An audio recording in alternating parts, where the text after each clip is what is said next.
Today, for the final instalment on our look at performance hatchbacks which aren't Renaults, we have this, the 2016 Volkswagen Golf GTI Clubsport S. An instant hit amongst road testers, but a car that was sadly forgotten almost the moment it was introduced. Is this a car you should really buy instead of an R? Let's find out.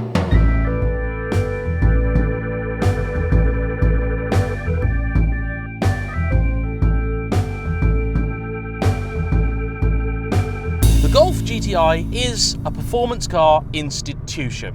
And when the 7th generation of VW's venerable hatchback was introduced in 2012, it didn't take long for the hotter version to follow.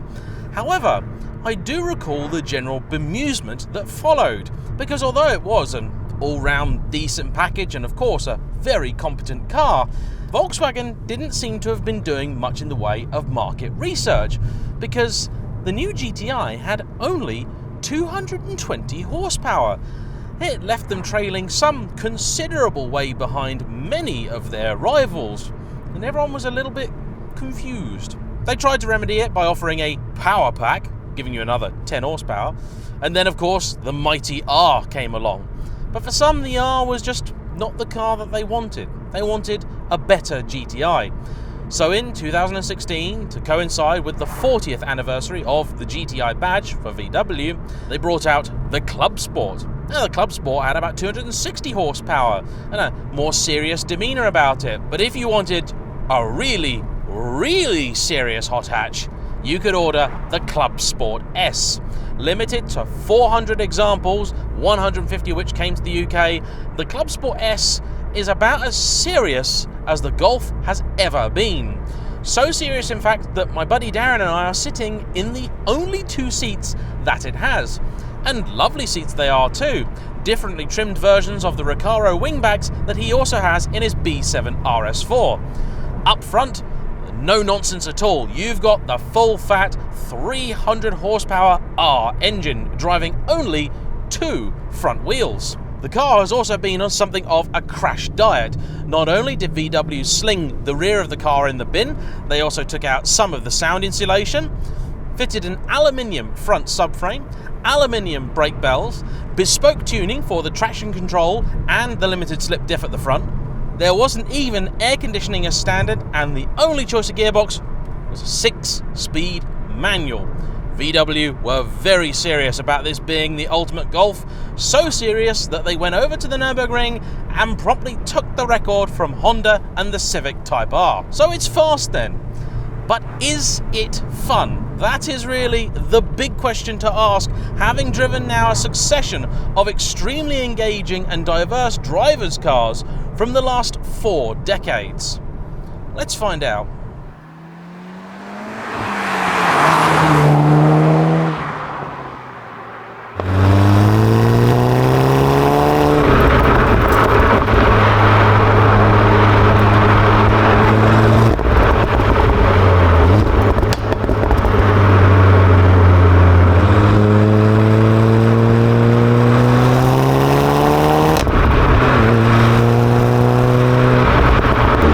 You know what? It absolutely shocks me to say this. Yes, it is.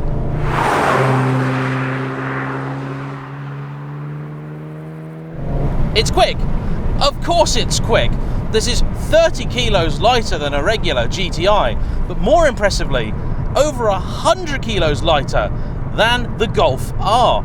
This car is 60 kilos lighter than a Lancia Delta Integrale. Now you might wonder, why, James, have you used that as a point of reference? Well, for simple reasons. This was parked up next to a Lancia Delta Integrale in the collection where it resides, owned by a lovely chap called Ben. And if you'd like to follow him on Instagram, here's his name there, and that'll be in the description down below. The Lancia is tiny compared to the Golf, so you'd rightfully expect the more modern car filled with things like sat-nav to be far heavier. This has got airbags. We might even survive a crash. But no, it is lighter than a Lancia. Incredible.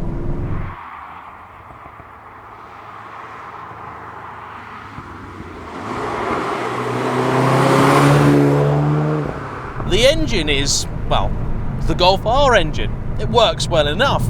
And yet somehow, in here, it's just better. It has so much less work to do. It's much more exciting. It's much more engaging.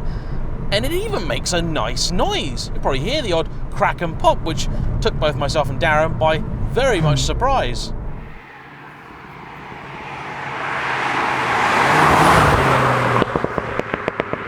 Also surprising is the fact that this car does have adaptive dampers.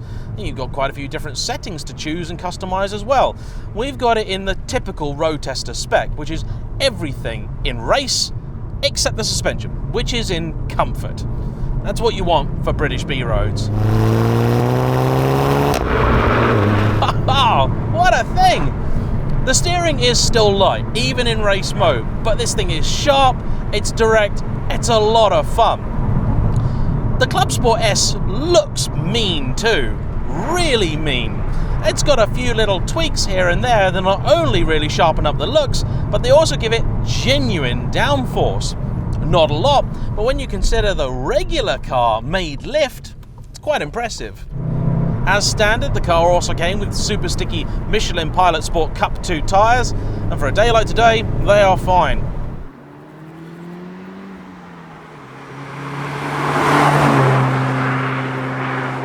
It is worth pointing out that this specific car is one of the very few which did not have air conditioning fitted from factory. This is the lightweight spec. This is the Nürburgring record spec type thing.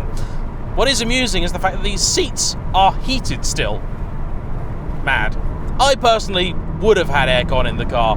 I'm just not that good that I can feel the loss of probably 10 or 15 kilos out of a vehicle.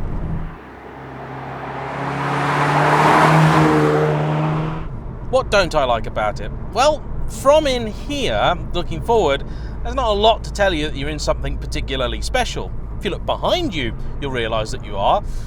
I don't like this Alcantara wrap wheel. That's a personal preference. I just have a thing about Alcantara, okay? It's just not me. And you do have to ask a very, very important question. What is the point in having a hatchback if you're then going to compromise the practicality? Luckily, because of the way that this car is set up, you haven't really lost too much of it. And you've got a heck of a storage space back there now that you don't have any back seats. In many ways, what this was the world's fastest van.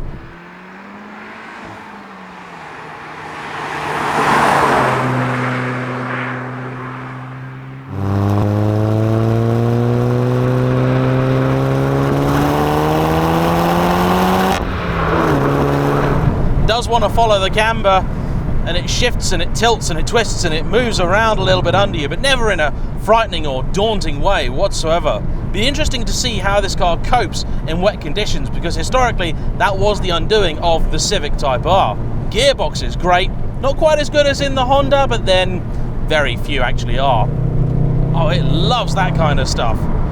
It's so sure-footed, but yet still engaging. I was worried that this car was going to run the risk of being a little bit aloof, just a little bit kind of, well, yeah, I know I'm fast, of course I'm fast and German.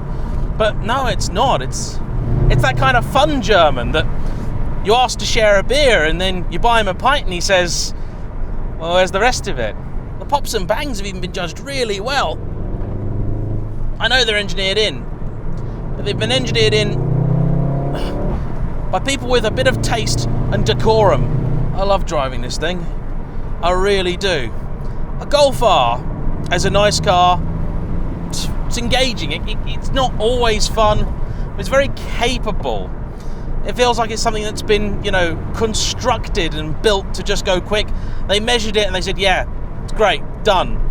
This one, I feel like the people behind it actually enjoyed their work.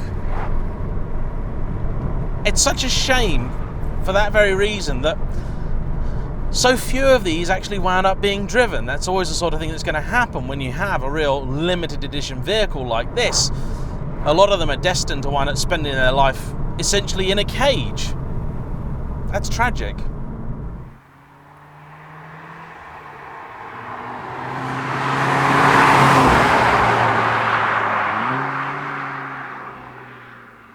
Criticisms? Well, it's a Golf, so it doesn't look anywhere near as special as it is, especially to the uninitiated.